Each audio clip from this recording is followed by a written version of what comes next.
نحمدہ ونصلی ونسلم علی رسولہ الکریم۔ ٹھیک ہے۔ اما بعد فاعوذ باللہ من الشیطان الرجیم، بسم اللہ الرحمن الرحیم۔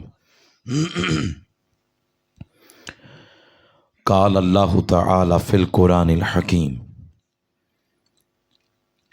انما ولیکم اللہ ورسولہ والذین آمنوا الذین یقیمون الصلاة ویؤتون الزکاة وہم راکعون، صدق اللہ مولانا العظیم۔ ان اللہ وملائکتہ یصلون علی النبی یا ایہا الذین آمنوا صلوا علیہ وسلموا تسلیما۔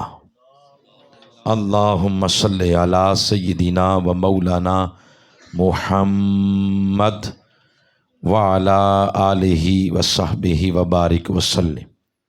مل کر تمام احباب حضور نبی محترم صلی اللہ علیہ وآلہ وسلم کی بارگاہ میں درود پاک پیش کریں۔ الصلاۃ والسلام علیک یا رسول اللہ وعلی آلک و اصحابک یا سیدی یا رحمت للعالمین و خاتم النبیین و شفیع المذنبین و جد الحسن والحسین والحمد للہ رب العالمین۔ صدر مجلس برادر مکرم سید محمد اسد حسین شاہ صاحب الگیلانی دامت برکاتکم العالیہ، برادر مکرم علامہ غلام مصطفیٰ صدیقی صاحب صدر منہاج القرآن علماء کونسل میرپور ڈویژن آزاد کشمیر، محترم المقام جناب محمد سلیم صاحب صدر تحریک منہاج القرآن حلقہ گلیانہ، محترم المقام الحافظ القاری محمد نعیم صاحب ناظم تحریک منہاج القرآن حلقہ گلیانہ، محترم الحافظ القاری محمد عادل صاحب جملہ قائدین تحریک منہاج القرآن، برادر مکرم شہزاد القمر مجید صاحب ضلعی صدر تحریک منہاج القرآن بھمبر آزاد کشمیر، منہاج نعت کونسل بھمبر آزاد کشمیر، اس کے روح رواں محترم عزیر احمد قادری صاحب اور پروفیسر اشتیاق مصطفی صاحب سرزمین باہروال کے جملہ عشاقان مصطفیٰ صلی اللہ علیہ وآلہ وسلم اور محبان اہل بیت اطہار، میزبان مجلس بالخصوص انتہائی قابل عزت محترم مرزا علی شان صاحب اور ان کی فیملی کے جملہ ممبران، توفیق الہی سے آج کی خوبصورت بزم ہم سب کو نصیب ہوئی ہے، جس کا مقصد مولا کائنات علی المرتضیٰ کرم اللہ وجہہ الکریم آپ کا ذکر خیر ہے۔ منہاج نعت کونسل مجھ سے پیشتر بڑی جوش کے ساتھ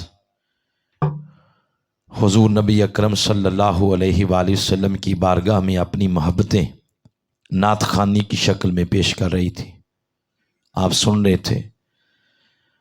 اب بہت ساری تمہیدی باتوں میں گئے بغیر تھوڑے سے ٹائم میں کوئی 45-50 منٹ کے اندر حضرت مولا کائنات علی المرتضیٰ فاتح باب ولایت آپ کا ذکر خیر کرتے ہیں۔ میں میزبان مجلس محترم مرزا علی شان صاحب، ان کی فیملی کے جملہ ممبران، ان کے بیٹے، ان کے بھتیجے، ان کی پوری فیملی جنہوں نے آج کا پروگرام منعقد کیا ہے، ان کے اور میرے درمیان جو شخصیت واسطہ بنی، جنہوں نے مجھے اس پروگرام کے لیے دعوت دی، وہ میرے سامنے میرے بھائی شہزاد القمر مجید صاحب تشریف فرما ہیں، جو بلانگ کرتے ہیں برنالہ سے، بمبر برنالہ آزاد کشمیر سے، یہ منہاج القرآن بمبر ڈسٹرکٹ کے صدر ہیں، ان کا شکر گزار ہوں۔ ویسے اس باہر وال کے ساتھ ایک درینہ تعلق ہے، بہت پرانا تعلق، یہاں رشتہ داری بھی ہے، برادری کی بیس پر بھی اور روحانی بیس پر بھی۔ روحانی بیس پر وہ منہاج القرآن کی رشتہ داری ہے، اور یہی رشتہ داری قبر اور حشر میں ہماری بخشش کا ذریعہ بنے گی۔ شاہ صاحب اور ان کی فیملی کے ساتھ ایک درینہ تعلق ہے۔ شاہ صاحب جب بھیرا شریف میں پڑھتے تھے، اس کے بعد پھر باہر چلے گئے، تو ان پر بھی بڑے اتار چڑھاؤ آئے، اللہ پاک نے پھر صحت عطا کی۔ اس پوری فیملی کا شکر گزار ہوں جنہوں نے یہ جو تعلق ہے اس کی لجبالی کی ہے۔ ہم سب کو اللہ پاک باہمی محبت اور اخوت عطا فرمائے۔ میں نے آپ کے سامنے چھٹے پارے سے سورۃ المائدہ کی آیت نمبر 55 تلاوت کی ہے، دوبارہ میں تلاوت کرتا ہوں۔ آپ سارے میرے ساتھ مل کر اس آیت کریمہ کے ایک ایک لفظ کو تلاوت کریں تاکہ لفظوں کا نور بھی دلوں کو میسر ہو۔ بسم اللہ الرحمن الرحیم۔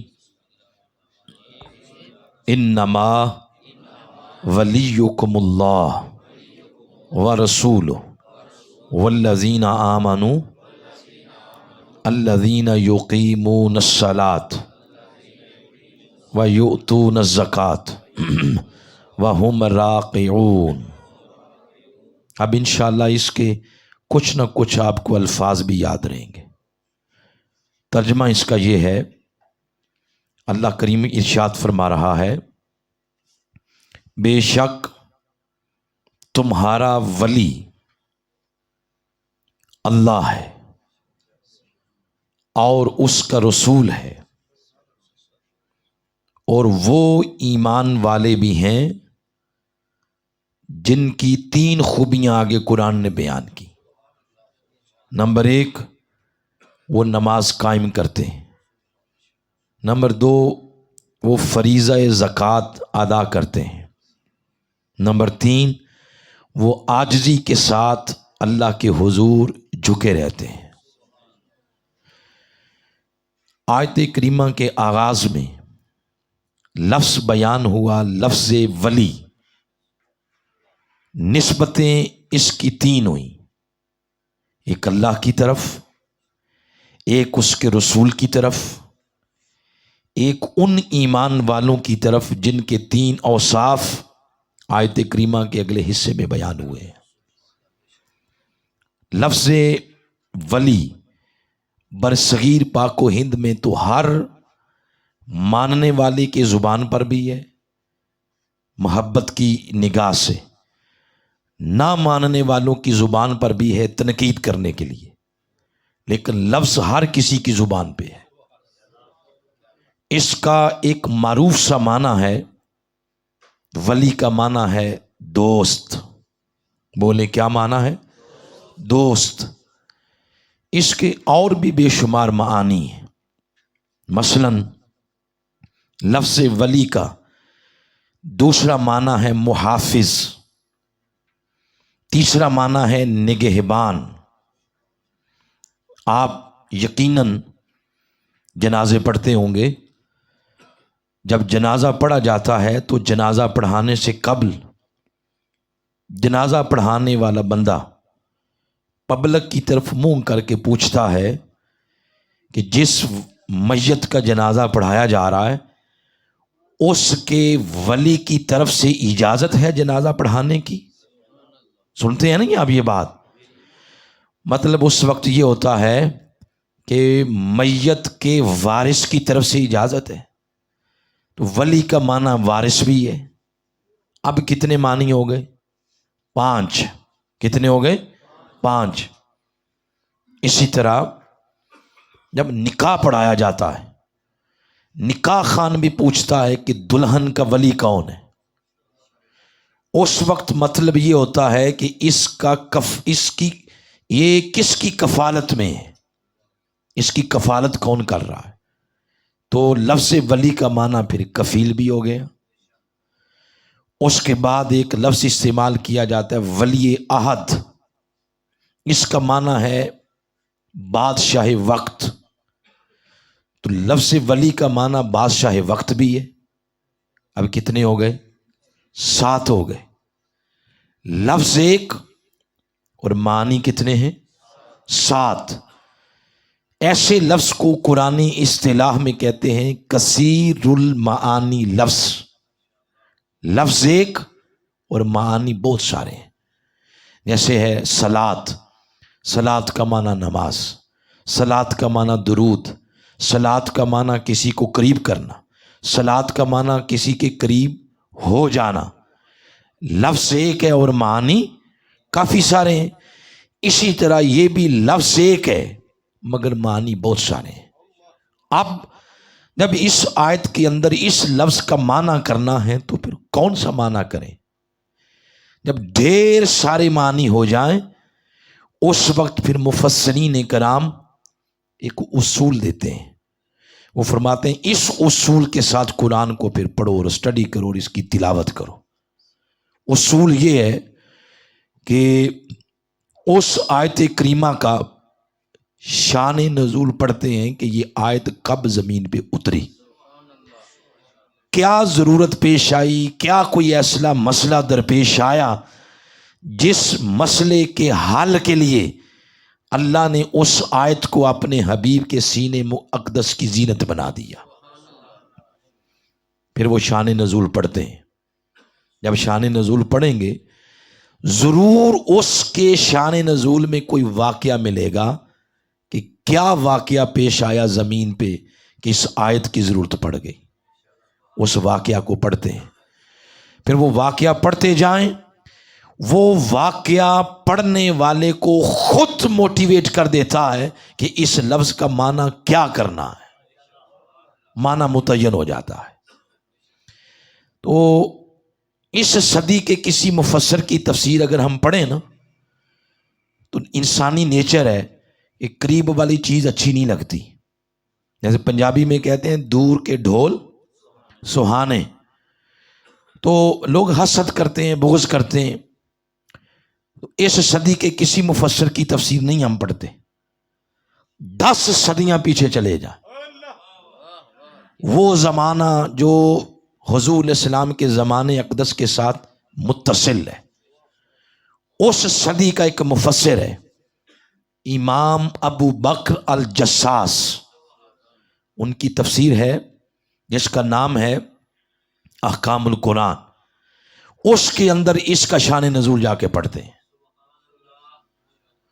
انہوں نے اپنی تفسیر کے اندر ایک چیپٹر لکھا ہے، اس کا نام لکھا ہے اعمال یسیرہ۔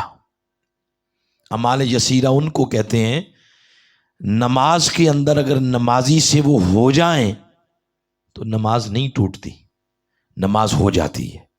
چھوٹے چھوٹے کام ہیں وہ انہوں نے لکھے ہیں کہ یہ کام ان کے نام لکھے ہیں۔ سارے کام لکھ کے اینڈ پہ دلیل یہ دی کہ ان سارے کاموں سے نماز نہیں ٹوٹے گی۔ کیوں؟ پھر آگے دلیل دی کہ دلیل یہ حدیث مبارکہ ہے۔ اس حدیث کے راوی سیدنا ابو ہریرہ رضی اللہ تعالیٰ عنہ۔ اب وہ حدیث بھی ہو گئی اور اس آیت کریمہ کا شان نزول بھی ہو گیا، جس کو بیک گراؤنڈ کہتے ہیں آپ۔ اس حدیث مبارکہ میں یہ ہے، ایک دن مسجد نبوی میں صحابہ کرام آپس میں علمی مذاکرہ کر رہے تھے۔ ان کے علمی مذاکرہ کے دوران مسجد میں مولا کائنات علی المرتضیٰ داخل ہوئے اور آپ نے آ کے نماز کی نیت سے اللہ کے حضور کھڑے ہو گئے۔ نماز جو بھی تھی، نفل تھی یا فرض تھی یا جو بھی تھی، نماز پڑھنے لگ گئے۔ ساتھ ہی ان کے ایک بندہ آ کے کھڑا ہو گیا اور دعا کرنے لگ گیا۔ آپ نماز پڑھ رہے ہیں اور وہ دعا کر رہا ہے۔ دعا یہ کر رہا ہے کہ باری تعالیٰ میں بڑا پریشان ہوں، میری پریشانی دور کر، میں مشکل میں پھنسا ہوا ہوں، میری مشکل کشائی کر، میں حاجت مند ہوں، میری حاجت روائی کر، یہ وہ دعا کر رہا ہے۔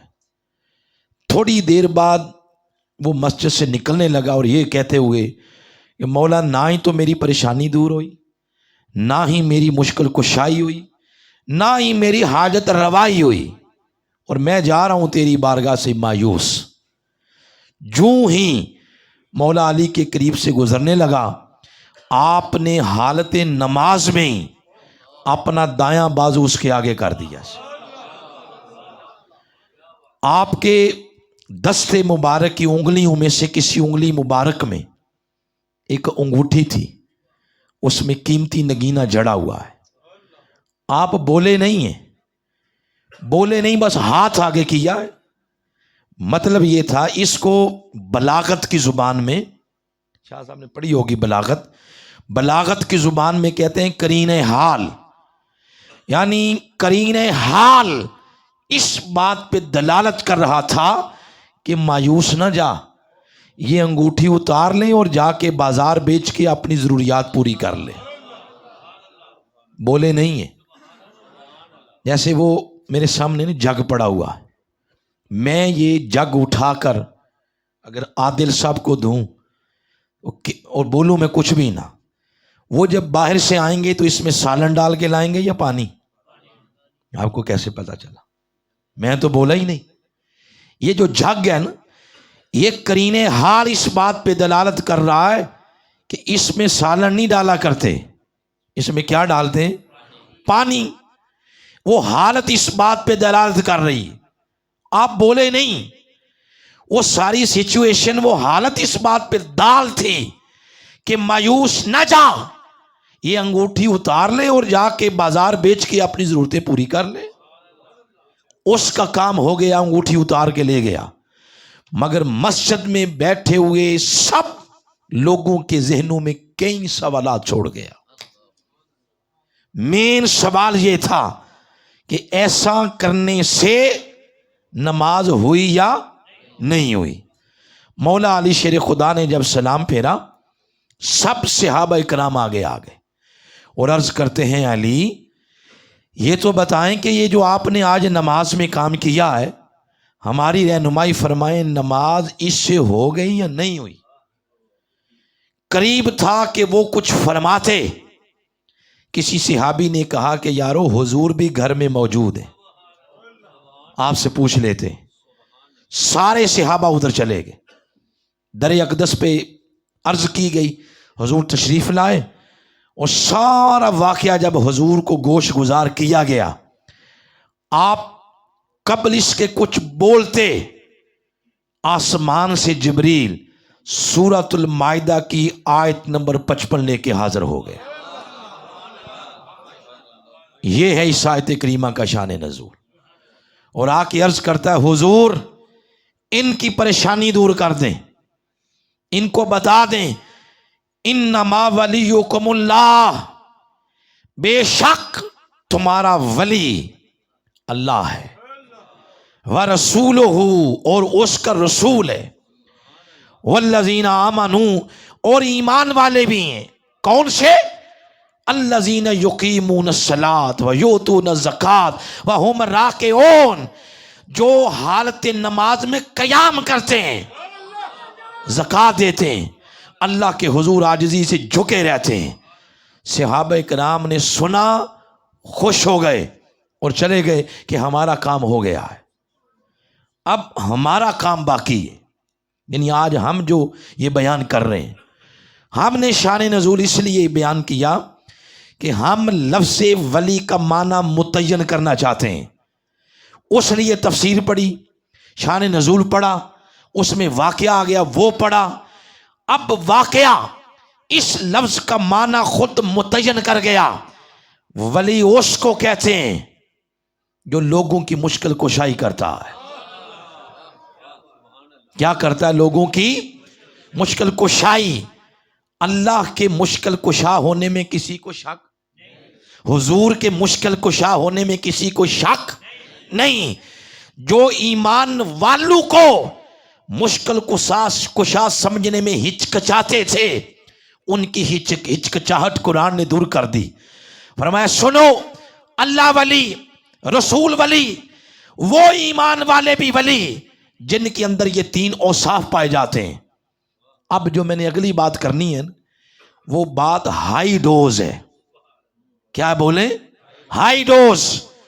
اور سیانہ ڈاکٹر وہ ہوتا ہے جو ہائی ڈوز کے ساتھ اینٹی بایوٹک دیتا ہے تاکہ کام بیلنس میں رہے۔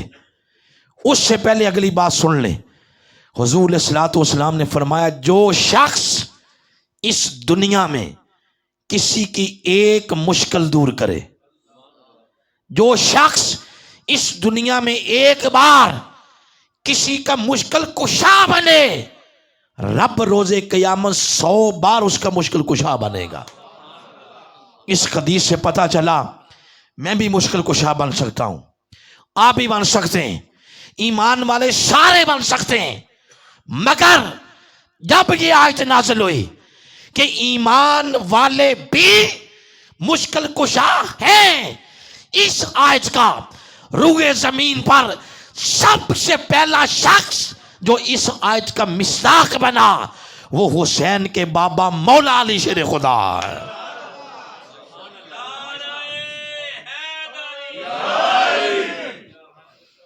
اس آیت کریمہ کا سب سے پہلا مصداق مولا علی شیر خدا کو بنا دیا۔ مشکل کشا مولا علی ہیں، بولیں ذرا، مشکل مولا علی ہیں۔ جب اپنی باری آتی ہے نا اپنی، تو حضور نے فرمایا جو ایک مشکل کسی کی حل کرے، ایک بار مشکل کشا بنے، اللہ 100 بار اس کا مشکل کشا بنے گا۔ ہر مسلک یہ سن کے کہتا ہے سبحان اللہ۔ اور جب علی کی بات آئے اس وقت پھر ایمانی کیفیت سے کہنا چاہیے علی مشکل کشا، مولا علی۔ اس آیت کریمہ کے پہلے مصداق بن گئے۔ اگلی بات جو کرنے لگا ہوں، عرض کرنے لگا ہوں، اسے آگے ایک آیت کریمہ ساتھ کوٹ کرتے ہیں۔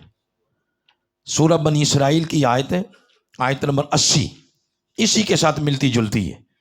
یہ حضور نبی اکرم صلی اللہ علیہ وآلہ وسلم کی دعا ہے۔ بولیں کیا ہے؟ دعائے مصطفیٰ ہے۔ حضور علیہ الصلوۃ والسلام نے دعا کی جس وقت حضور علیہ السلام ہجرت فرما رہے تھے مکہ پاک سے مدینہ پاک۔ دعا یہ کی وَقُرْ رَبِّ أَدْخِلْنِي مُدْخَلَ صِدْقٍ وَأَخْرِجْنِي مُخْرَجَ صِدْقٍ وَاجْعَلْ لِي مِن لَّدُنْكَ سُلْطَانًا نَصِيرًا۔ عرض کیا باری تعالیٰ تو نے مجھے جہاں بھی داخل کرنا ہے سچ کے ساتھ داخل کر، جہاں سے نکالنا ہے سچ کے ساتھ نکال۔ جس شہر سے آپ نکل رہے تھے وہ شہر ہے مدینہ مکہ پاک، جس میں داخل ہو رہے تھے وہ کیا ہے؟ مدینہ پاک۔ اب بتائیں آپ نکل پہلے رہے تھے یا داخل پہلے ہو رہے تھے؟ پہلے مکہ سے نکل رہے تھے، بعد میں مدینہ پاک داخل ہو رہے تھے۔ ہونا تو یہی چاہیے کہ جو عمل کی ترتیب ہے وہ عمل کی ترتیب اور حسن تدبیر اور حسن ترتیب وہ آیت میں بھی نظر آئے، لیکن عمل کی ترتیب آیت میں نہیں۔ آیت میں ذکر اس شہر کا پہلے ہے جس میں داخل ہو رہے ہیں، اور اس شہر کا ذکر بعد میں ہے جس سے آپ نکل رہے ہیں۔ یعنی مدینہ پاک کا ذکر پہلے اور مکہ پاک کا ذکر بعد میں۔ یہ جو آپ سنتے ہیں نا، کوئی شخص عمرے پہ بھی جائے تو وہ نہیں کہتا میں عمرے پہ جا رہا ہوں، کہتا میں مدینہ پاک جا رہا ہوں۔ حج پہ جا رہے ہیں تو جی کہاں جا رہے ہیں؟ میں مدینہ پاک جا رہا ہوں۔ محفل نعت میں سن لیا ٹکٹ نکلنا ہے، ہفتہ ڈیڑھ پہلے ہی فوٹو کاپی کرا کے جیب میں ڈال دی کہ میں نے مدینہ پاک کا ٹکٹ نکلنا ہے۔ مدینہ کا ذکر آئے روح کی تاریں ہل جاتی ہیں۔ مدینہ مدینہ مدینہ۔ کوئی شخص یہ کہے کہ یہ کیا ہے تو بابا سمپل سادہ جواب ہے، کیا کہ جب قرآن کے اندر اللہ پاک نے ذکر کیا ان دونوں شہروں کا، سب سے پہلے اللہ نے مدینہ کا ذکر کیا ہے، مکہ کا ذکر بعد میں کیا ہے۔ مدینہ کا ذکر پہلے کیوں کیا ہے؟ اس کی آپ پڑھنا چاہیں، لاجک پڑھنا چاہیں، میرے شیخ وقت کے مجدد حضور شیخ الاسلام ڈاکٹر محمد طاہر القادری مدظل علی، آپ کے قلم سے ایک شہکار نکلا ہے، فضائل حرمین شریفین، بہت موٹی کتاب ہے، 700-800 صفحے پہ مشتمل ہے، اور تقریباً 800 کتابیں چھپ کے مارکیٹ میں آ چکی ہیں۔ اس وقت اس صدی کے اندر روئے زمین پہ کوئی شخص ایسا نہیں ہے جس نے قرآن اور حدیث کی اتنی خدمت کی ہو کہ جس کے قلم سے 800 کتابیں اس وقت امت مسلمہ کی رہنمائی کا فریضہ سر انجام دے رہی ہیں۔ طاہر القادری کی عزت کی پگڑی اچھالنا بڑا سوکھا کام ہے۔ جن کو وضو کے فرائض نہیں آتے وہ بھی بڑی ایمانداری کے ساتھ ان کی عزت کی پگڑی اچھالتے ہیں۔ طاہر القادری کو سمجھنا بڑا اوکھا ہے۔ صدیاں اپنی بے نوری پہ روتی ہیں، پھر جا کے چمن میں کو دیدہ ور پیدا ہوتا ہے۔ انہیں کتاب لکھی فضائل حرمین شریفین، آدھی کتاب فضائل مکہ پہ، آدھی کتاب فضائل مدینہ پاک پہ۔ فضائل مدینہ پاک میں یہ آیت کوٹ کی، اس آیت کے کوٹ کرنے کے بعد 2 وجوہات بیان کی مدینہ پاک کا ذکر پہلے کرنے کی۔ کیا آپ سنیں گے خوش ہو جائیں گے۔ پہلی وجہ یہ لکھی کہ جب کفار نے مکہ پاک میں مسلمانوں پر ظلم کی حد کر دی، انتہا کر دی، تو اب صبح و شام حضور کے اندر یہ چاہت مچلتی تھی، کاش مولا خود ہی فرما دے کہ محبوب مدینہ پاک ہجرت کر جاؤ۔ تو مدینہ پاک جانا یہ حضور کی چاہت تھی، حضور کی خواہش سے۔ جب اسی بات کو اللہ نے قرآن میں ذکر کیا تو اللہ نے چاہت مصطفیٰ کا ذکر پہلے کیا، اور چاہت مصطفیٰ مدینہ پاک جانا ہے۔ اس لیے یہ چاہت پالیں، ہر شخص اپنے دل میں یہ چاہت پالے، چاہے جائے کہ آپ یہ پالتے رہیں میرا یونان کا ویزا نکل آئے، میرا امریکہ کا ویزا نکل آئے، یہ چاہت پالیں کہ کسی نہ کسی طرح میں مدینہ پہنچ جاؤں۔ اس لیے ذکر پہلے کیا۔ اور دوسری ریزن اور وجہ یہ بیان کی کہ مکہ پاک سے نکلنے کا اور جدائی کا غم بھی تھا۔ کیوں؟ یہ شہر آپ کی جائے ولادت ہے، یہ شہر آپ کی آباء و اجداد کا ہے، اس شہر میں مکہ ہے، خانہ کعبہ ہے، اس میں حتیم ہے، اس میں زمزم ہے، اس میں صفا مروہ ہے، اس کے مطاف کے نیچے 70 انبیاء کرام کے مزارات ہیں۔ تو یہاں سے نکلنے کا غم بھی تھا اور وہاں جانے کی خوشی بھی تھی۔ تو جیسے کسی بچے نے کوئی چیز پکڑی ہو نا ہاتھ میں، اور والد یا والدہ یا کوئی بڑا بندہ وہ چیز دیکھے اور اس کے دل میں یہ آئے کہ یہ چیز اس سے لے لینی چاہیے، تو سیانے والدین پہلے چیز لیتے نہیں، پہلے ایک چیز دیتے ہیں، یہ لے لیں وہ دے دیں۔ اب کیا ہوتا ہے جب وہ چیز ایک لیتا ہے نا، اس کے پانے کی خوشی میں وہ جانے والی چیز کا غم بھول جاتا ہے۔ مدینہ جانا تھی چاہت اور مکہ سے جدائی کا غم بھی تھا۔ اللہ نے پہلے مدینہ کا ذکر کیا کہ مدینہ کا نام سنتے محبوب خوش ہو جائیں گے اور مکہ کی جدائی کا غم میرا حبیب بھول جائے گا، اس لیے مدینہ پاک کا ذکر پہلے کیا ہے۔ یہ ذکر کرنے کے بعد آگے پھر حضور کی دعا کے جو الفاظ ہیں بڑے کمال کے ہیں۔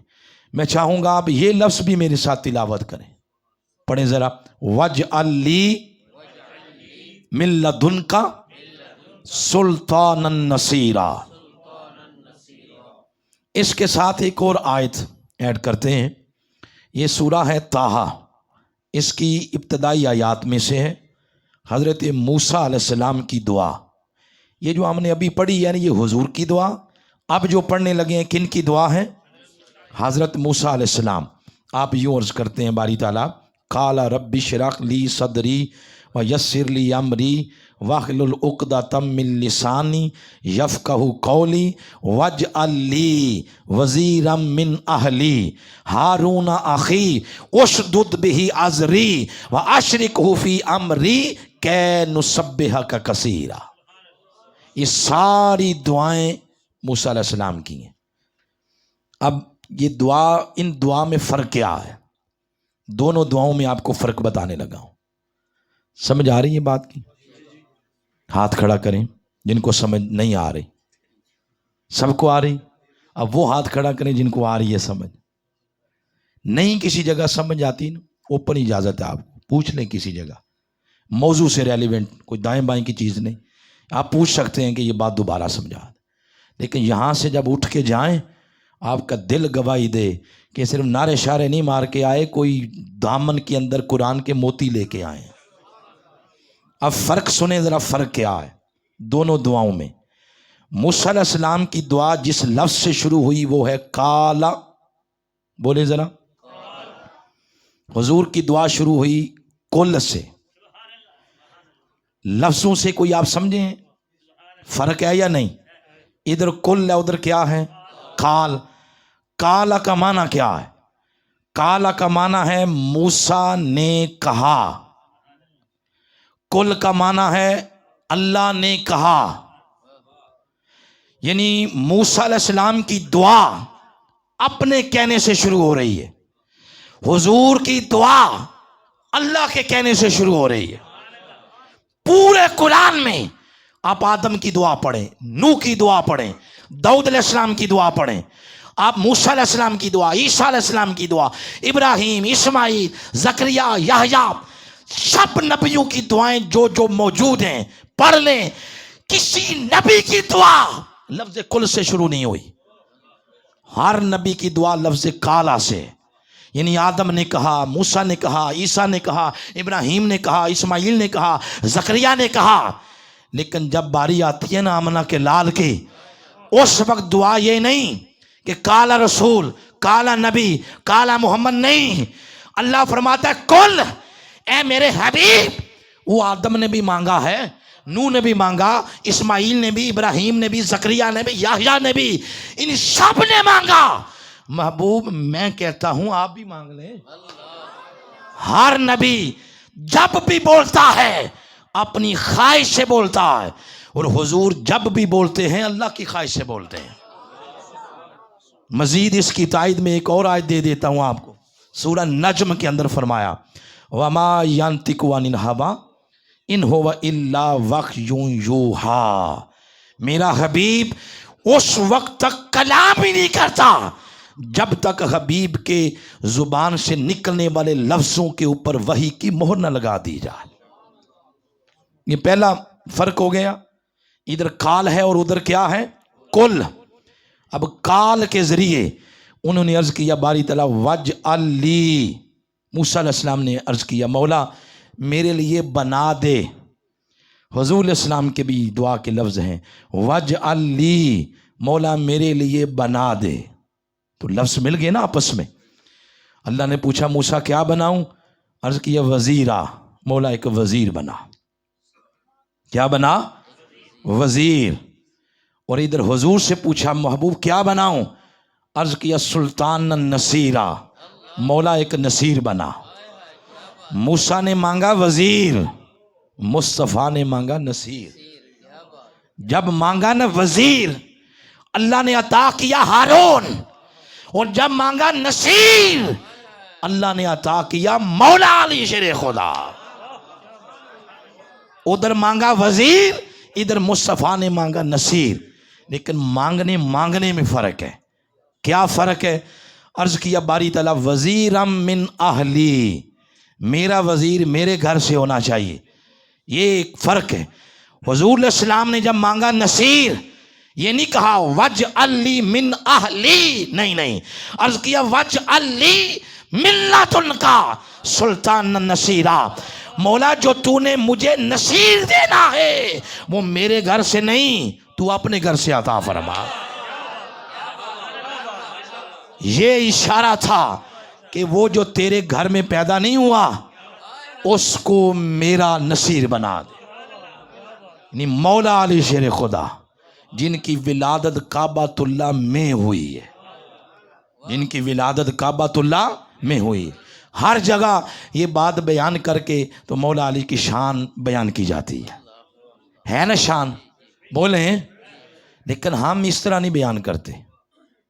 ہماری تربیت یہ نہیں کی گئی.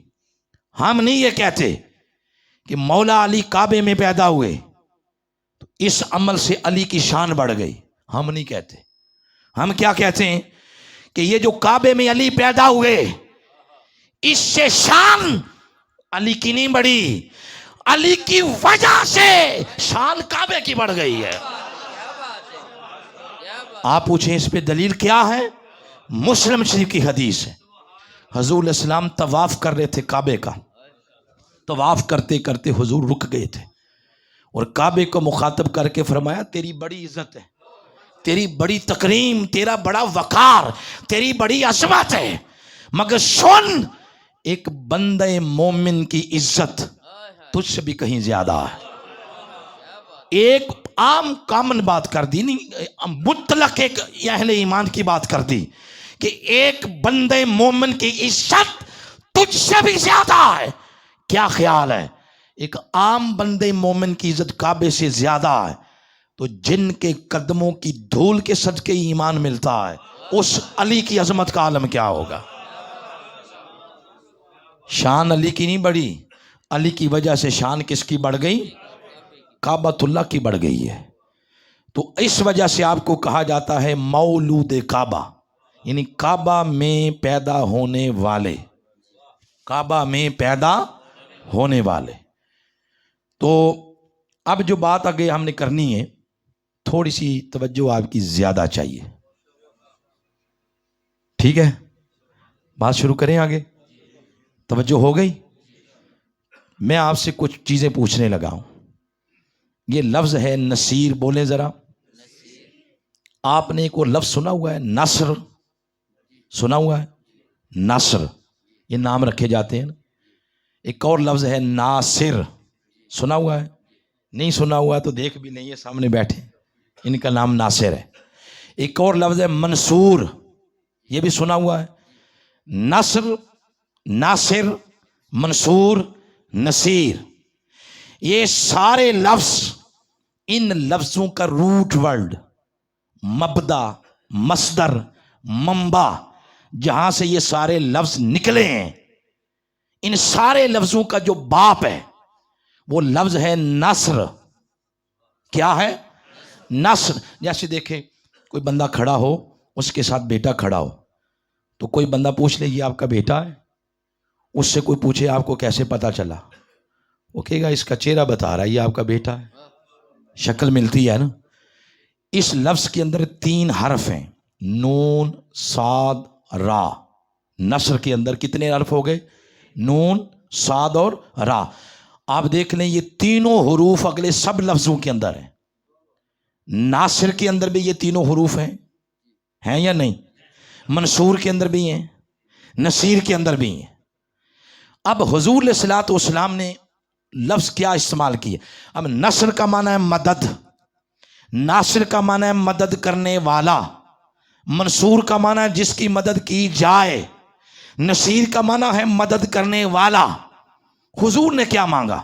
میں آیت پڑھوں گا, اگر غلط ہے تو آپ نے کہنا غلط, صحیح ہے تو کہنا صحیح ہے. کیا حضور نے یہ یوں عرض کیا وَجْعَلْ لِي مِن لَّدُنْكَ سُلْطَانًا نَصْرًا؟ کیا حضور نے یوں عرض کیا وَجْعَلْ لِي مِن لَّدُنْكَ سُلْطَانًا نَاصِرًا؟ نہیں. وَجْعَلْ لِي مِن لَّدُنْكَ سُلْطَانًا مَنْصُورًا؟ نہیں. وَجْعَلْ لِي مِن لَّدُنْكَ سُلْطَانًا نَصِيرًا. حضور نے مدد نہیں مانگی, حضور نے مدد کیا ہوا نہیں مانگا, مددگار مانگا ہے. ناصر کا معنی بھی مددگار اور نصیر کا معنی بھی مددگار. اب 2 لفظ سائڈ پہ ہو گئے, نصر بھی سائڈ پہ ہو گیا, منصور بھی. ہمارے پاس 2 رہ گئے, ایک ناصر اور دوسرا نصیر. ناصر نہیں مانگا, نصیر مانگا ہے. ناصر اور نصیر میں زمین آسمان کا فرق ہے. معنی دونوں کا ایک ہے, مدد کرنے والا, مگر فرق ہے. کتنا فرق ہے یہ بتائیں. یہ مہینہ کون سا جا رہا ہے اسلامی؟ آگے کون سا ہوگا؟ اس کے بعد رمضان میں آپ کے باہر وال گاؤں میں تراویح ہوتی ہے, مسجدوں میں صورتوں پہ ٹرکھاتے ہیں یا قرآن پاک بھی پڑھتے ہیں؟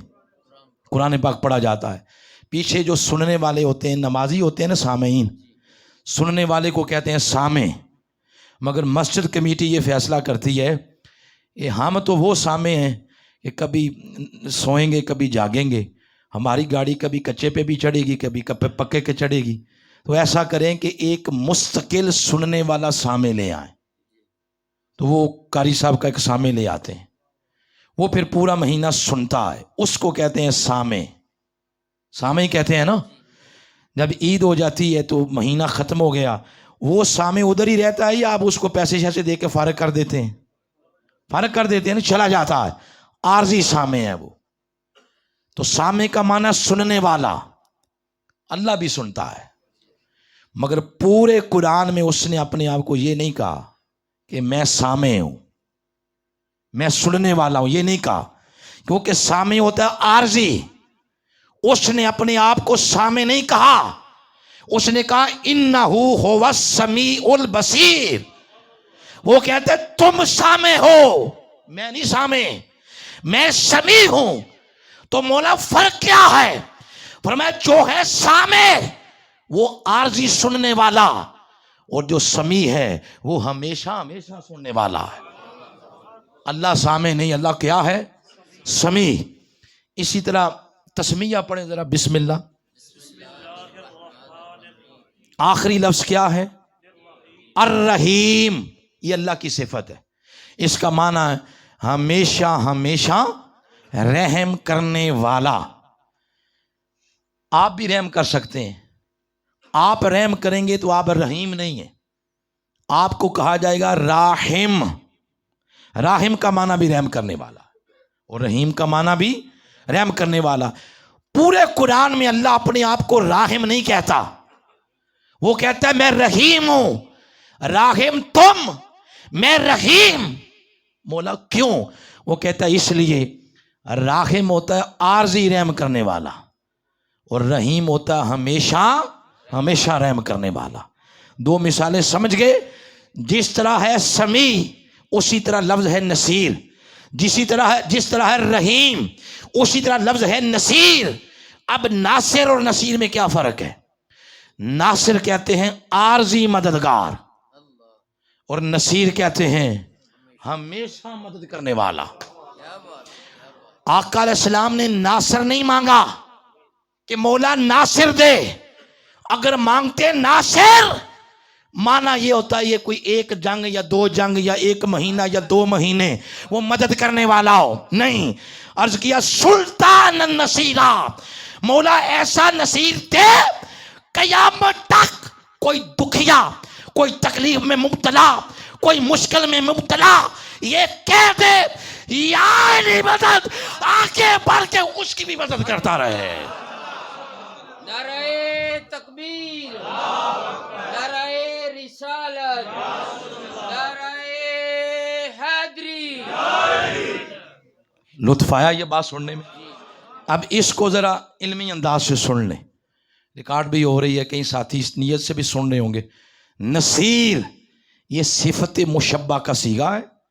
اس کے اندر جو صفت پائی جائے گی، یہ قاعدہ ہے، کلیہ ہے کہ وہ صفت دائمی ہوتی ہے. از روئے علم اس کا کوئی انکار نہیں کر سکتا. اور از روئے کوئی حسد کرتا ہے تو حسد کی گولی آج تک کسی میڈیکل سٹور میں ایجاد نہیں ہوئی، اس کا علاج ہی کوئی نہیں ہے. تو مولا علی شیر خدا وہ ایسے نصیر ہیں، وہ ایسے مشکل کشا ہیں، قیامت تک کوئی کہہ دے یا علی مدد تو مانگنے کی نیت ہونی چاہیے، اس کی آگے بڑھ کے مدد کرتے ہیں. اب آپ کی شان نصیریت اس پہ کوئی 1-2 باتیں کرنی ہیں، وہ یہاں پہ بات پھر ختم ہو جائے گی. وہ بھی کیونکہ قرآن کھولا ہے، ساری باتیں ادھر سے بیان. منہاج القرآن کا یہ شیوا ہے اور یہی سکھایا جاتا ہے کہ نہ اپنا ٹائم ضائع کریں، نہ لوگوں کا کر کے آئیں، لوگوں کو قرآن کے ساتھ جوڑیں، اور لوگوں کو سمجھ آنی چاہیے کہ ہم نے کیا سنا ہے. مگر نہ کہ ایسا نہیں کیا سمجھ لیں ٹائم ضائع کر کے آئیں. تو میں یہ بات اگلی بھی آپ کو قرآن سے بتانا چاہتا ہوں. آپ کی شان نصیریت ذرا بولیں 2-4 بار، کوئی علی علی کریں ذرا، بولیں نا.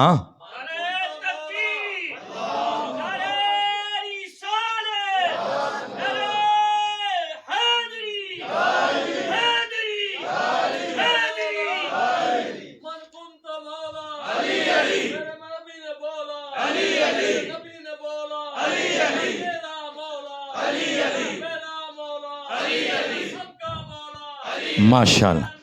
ذکر علی عبادت ان عائشہ قالت قال رسول اللہ صلی اللہ علیہ وسلم ام المومنین حضرت عائشہ صدیقہ رضی اللہ تعالیٰ عنہ فرماتی ہیں حضور نے فرمایا ذکر علی عبادت، علی کا نام لینا بھی عبادت ہے.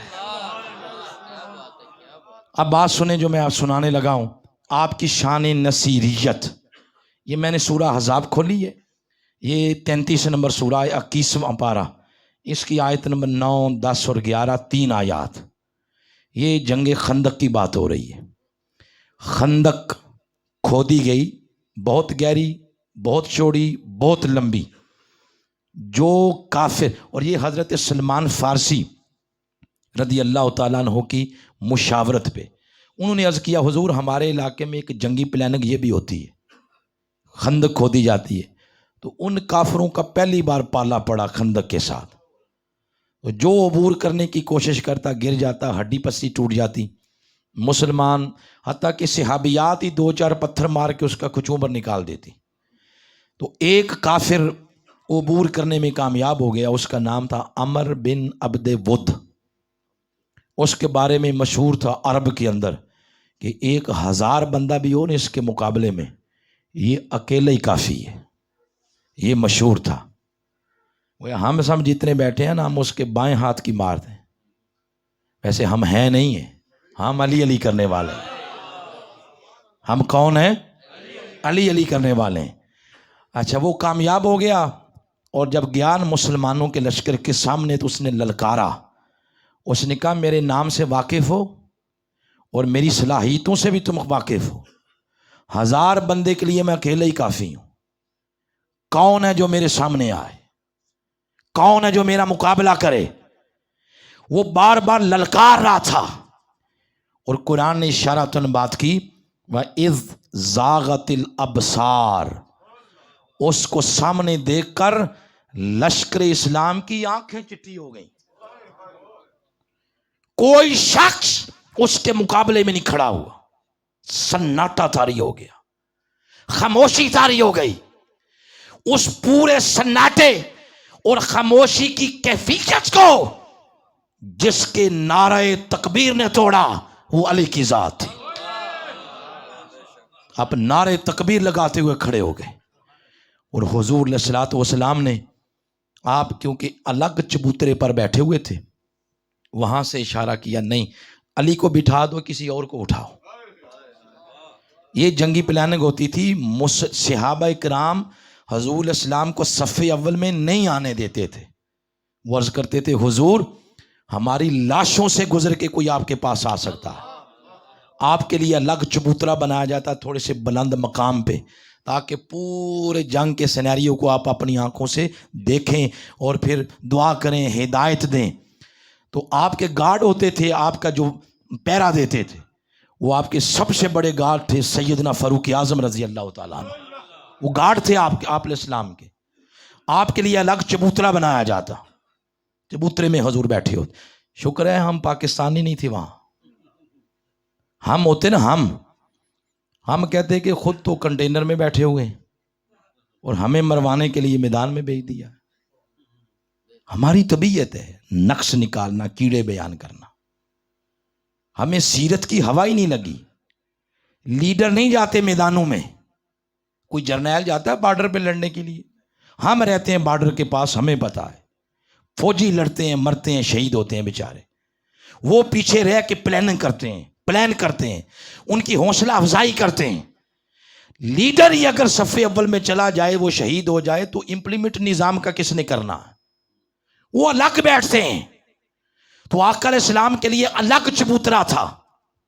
اس سے اپنی فکر کی کلیئرٹی بھی کریں. تو آقا علیہ السلام نے وہاں سے اشارہ کیا کہ نہیں علی کو بٹھا دیں. آپ بیٹھ گئے. اس بندے کو پھبتیاں کسنے کا موقع مل گیا کہ ڈر گئے ہو نا، ضرورت نہیں ہوئی میرے مقابلے میں آنے کی، آؤ نا. وہ کہاں گئی تمہاری جنتیں؟ وہ کہاں گئے شہادت کے بڑے بڑے لیکچر تمہارے؟ آؤ نا شہادت حاصل کرو.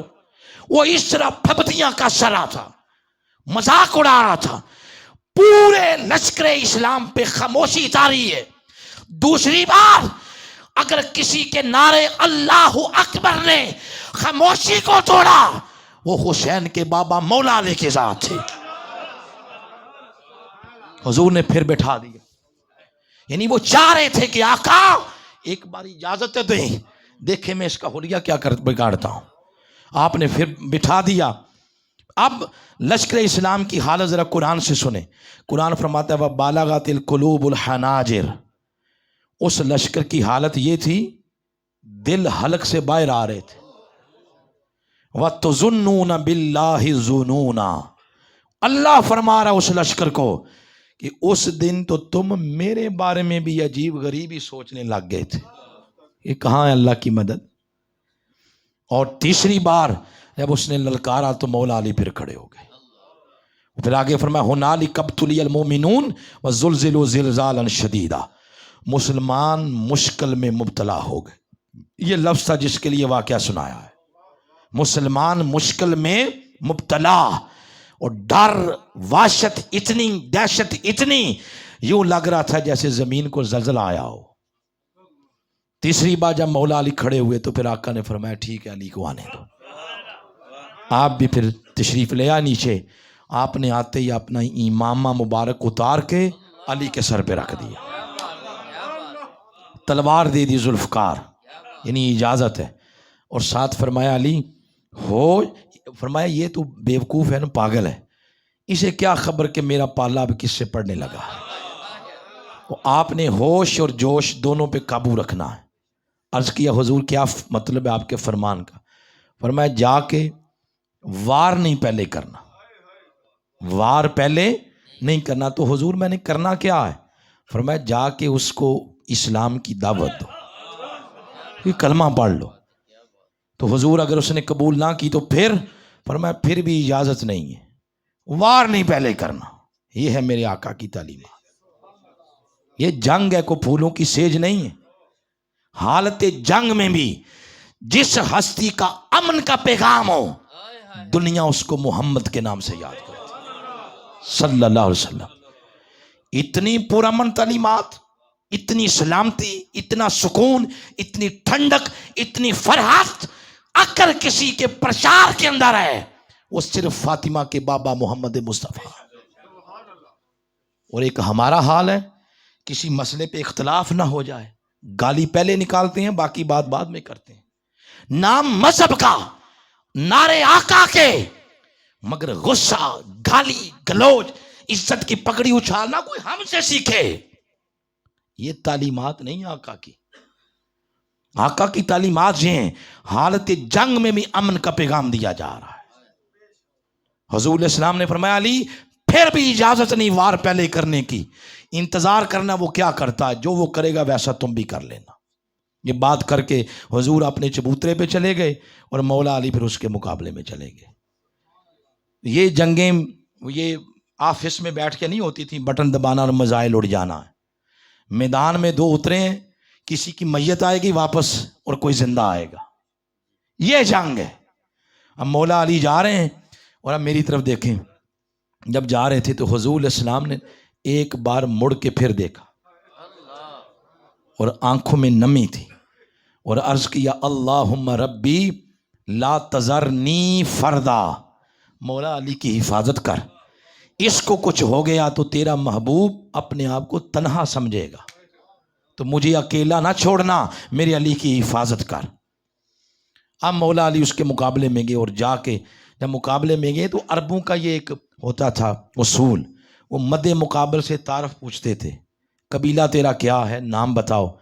اگر وہ سمجھتے کہ برابر کا مقابلہ تب لڑتے تھے بے شک ہی کافر، مگر خودداری اتنی تھی کہ کمزور پہ ہاتھ نہیں اٹھاتے تھے۔ یعنی میدان جنگ کی بات ہو رہی ہے نا، جب وہ مبازرت ہوتی نا، مبازرت، اس میں وہ دیکھتے تھے کہ مقابلہ جوڑ کا بھی ہے یا نہیں۔ اس نے پوچھا جوان تیرے اندر بڑا جوش ہے، 3 بار دیکھا ہے اٹھتے ہوئے اور نعرہ مارتے ہوئے، نام تو بتاؤ ذرا، تعارف تو کرواؤ۔ اب اپنا تعارف کروایا ہے۔ تھوڑی سی دو چار جملوں کا منظر کشی کے طور پر اضافہ کریں گے. جنگ ہے اسلام اور کفر کی. اس جنگ میں جو مسلمان بول رہے ہیں یا جو مسلمان کر رہے ہیں، عمل بھی اور فعل بھی، وہ اسلام کی ترجمانی کر رہا ہے. کافر جو بول رہے ہیں، جو کر رہے ہیں، وہ کفر کی ترجمانی کر رہا ہے. اب اس نے پوچھا تعارف کروائیں. اس پہ پھر مولا علی نے تعارف کروایا. تعارف کیسے کروایا؟ فرمایا میرا نام ہے علی ابن ابی طالب، میں ابو طالب کا بیٹا ہوں. اگر وہ یہ سمجھتے، کیونکہ یہ فیصلہ کن جنگ تھی، اس کے بعد یہ جنگ خندق کے بعد ان کے حوصلے پست ہو گئے، کفار کے پست ہو گئے حوصلے. حضور نے فرمایا اب تک یہ کرتے تھے، آج کے بعد ہم کریں گے. فیصلہ کن جنگ تھی.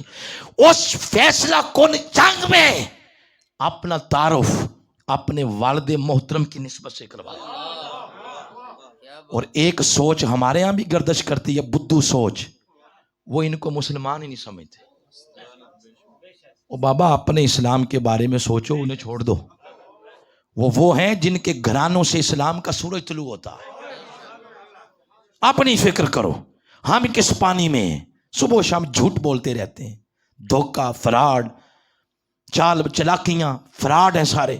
اپنے ایمان کی فکر کریں، انہیں چھوڑ دو. تو اپنے والد محترم کے نام سے تعارف کروایا ہے. اس نے جب یہ سنا، اس نے کہا اچھا حضرت ابو طالب کے بیٹے ہو، تو ان کے قبیلے کے ساتھ تو ہمارے بڑے مراسم تھے. جاؤ تمہیں معاف کیا، کیا یاد کرو گے؟ آپ نے نبی سے بولو کسی اور کو بھیجے. تو مولا علی نے دیکھا کہ یہ بندہ تو مجھے بہت ہی لائٹ لے رہا ہے، کوئی سمجھ نہیں رہا. اب آپ نے اس کو اشتعال دلانے کے لیے کہا دشمن اسلام، تیری گردن میری تلوار بے چین ہے سر تن سے جدا کرنے کے لیے. اس نے جوش جب دیکھا تو اس نے کہا ٹھیک ہے میں تیار ہوں، وار کرو. فرمایا وار کرنے سے پہلے ایک سودا ہے، اگر قبول کر لے. فرمایا اسلام کا کلمہ پڑھ لے. کہتا ہے کیا ملے گا؟ آپ نے فرمایا تجھے معاف کر دوں گا. شان بے نیازی دیکھیں نا کتنی. فرمایا معاف کر دوں گا. اس نے کہا یہ تقریریں بہت سنی ہوئی ہیں، ہمارے ساتھ بات کرنی ہے تو ہتھیار کی زبان میں کرنی. تو آپ نے کہا ٹھیک ہے بل تیار ہو. اس نے کہا وار کرو. فرمایا نہیں، میں ہوں علی اور میں کسی پہ پہلے وار کرتا ہی نہیں، کیونکہ علی کسی پہ کر دے وار، پھر مد مقابل زندہ زمین سے نہیں اٹھتا. تجھے موقع دیتا ہوں. اب وہ غصے میں آیا اور اس نے وار کرنے شروع کی اور مولا علی روکتے گئے. اب دونوں پہلوان گتھم گتھا ہے نا. اس کے بارے میں مشہور تھا کہ یہ کیا ہے، 1000 بندے پر غالب، اور ادھر کیا ہے، ادھر علی ہے. زمین کانپ رہی تھی، دھول اڑی، گرد اڑی، غبار اڑی. اس گرد و غبار میں ایک تجسس کی کیفیت کریٹ ہو گئی. کفار ایسے دیکھ رہے ہیں کہ ہمارا پہلوان کون ہے، اور صحابہ بھی ایسے دیکھ رہے ہیں علی کون ہے. بس اس تجسس کی کیفیت میں اس دھول اور گرد و غبار سے آواز آئی مولا علی کی، اللہ اکبر. پہ اپنی بات کو ختم کرتے ہیں. یہ فارم ہے منہاج القرآن کی ممبرشپ کا. یہاں پر ہمارے نمائندے ہیں محترم قاری نعیم صاحب، محترم علی شان صاحب، اور جملہ ہمارے احباب ادھر موجود ہیں. آپ اس میں، آپ کو دعوت ہے اس میں شامل ہوں باقاعدہ.